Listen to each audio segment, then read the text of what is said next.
So, Mr. Tanemori, I got a question for you.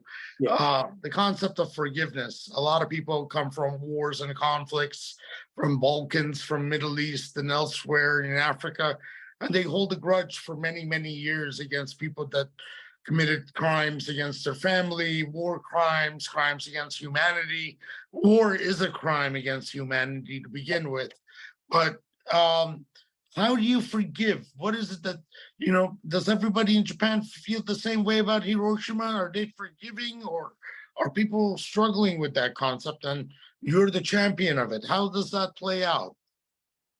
The best way or simplest way that I could explain, when you lose self-respect, who you are, why you are here, where you going, when you lose that basic understanding of the life, then everything go haywire. But my daddy taught me, my son, know who you are, believe who you are, and know where you're going, and then you know where you are. Then you are able to find a way to get where you need to go. I think that's one of basically a principle my dad taught me. And that kept me going all these years. Mr. Tanemori, we're running short on time, and I just want to see if you have any last messages for our audience in terms of your experience, what you went through in Hiroshima, that you want to share and that you make sure that they get out of today's event. Well, I summarize it this way.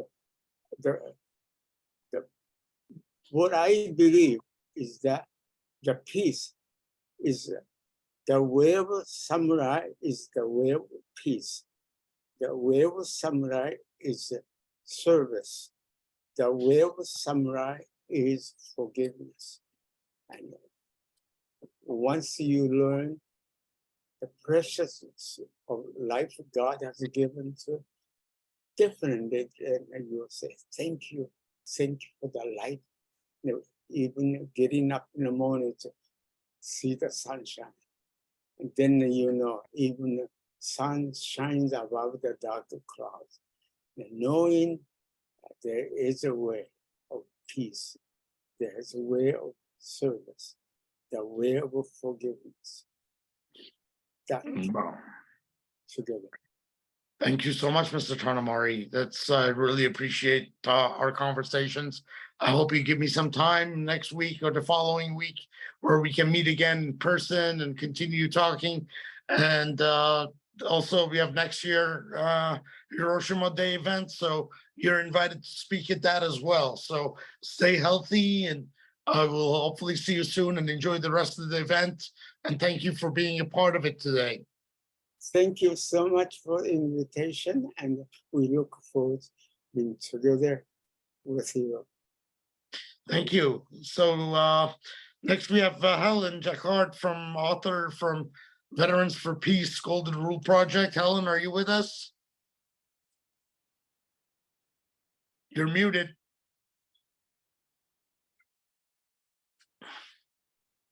Sorry about that. Hi, it's nice to be Helen. here today. Thank you so much for making time. Well, it's really an honor to be here, and with one of the Hibakusha as well as Norman Solomon. Haven't heard of the rest of you yet. I'm looking forward to getting to know you. So I am the project manager for the Golden Rule sailboat that in 1958 attempted to stop nuclear weapons testing in the Marshall Islands. So this boat is owned by Veterans for Peace. One of the goals of Veterans for Peace is to end the arms race and ultimately eliminate nuclear weapons. So we are the embodiment of working towards that goal. And so the original captain of the Golden Rule quit his commission as a 30-year Navy commander in protest of the dropping of the bombs on Hiroshima and Nagasaki. So our original captain for this boat was a veteran for peace. And you know, the US dropped 67 nuclear bombs in the Marshall Islands. And so it was just a continuation of the devastation and the lack of respect for people around the world to first have bombed people in Japan and then people in the Marshall Islands, to have created the, you know, to have extracted uranium for the bombs, to have gone through the production process. And this whole thing, none of it was a good idea. From the cradle to grave, there's just nothing you want to do with uranium, except maybe medical uses, as someone mentioned earlier today. So the original idea was to take the Golden Rule and take it to the Marshall Islands. Well, they made it as far as Honolulu and resupplied and headed out towards the Marshall Islands. And the Coast Guard brought them back and put the crew in jail. Well, this caused such a big fuss because everybody wanted to see these tests stopped. Ultimately, it brought such a huge movement that Kennedy was able to sign the Limited Test Ban Treaty of 1963. And this tactic inspired the founding of Greenpeace and their tactic of using a boat for protesting. The Golden Rule sank in far northern California in 2010. She was rediscovered by Veterans for Peace, rebuilt, and we've been sailing for a nuclear-free world and a peaceful, sustainable future ever since. So we sailed up and down the West Coast for 5 years around the Hawaiian Islands. We were headed to the Marshall Islands, Guam, Okinawa, and we really wanted to be in Japan for the 75th anniversary of the dropping of the bombs. So we did our best. We went to Hawaii and we were ready to sail out of Honolulu towards the Marshall Islands, but that was March of 2020, and we were stopped by COVID.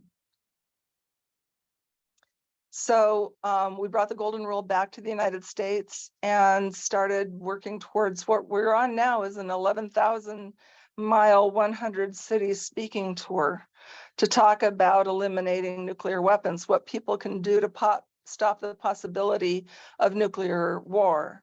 So we advocate for the United Nations Treaty on the Prohibition of Nuclear Weapons and for the rest of the Back from the Brink measures to get rid of the $2 trillion nuclear modernization program, to get rid of the president's sole authority to launch a nuclear strike, to declare a no first use policy, and to enforce that by taking the warheads off of the ICBM missiles. Those are the ones that are only usable for first strike and that are on hair trigger alert. They're the most dangerous weapons in the world. You know, so I think that we should support the measures that are in Congress right now for that and do our best to spread the word that there's hope of getting rid of nuclear weapons. So when I talk about, like I was at a church today, and I talked about, my theme was from Hiroshima to hope.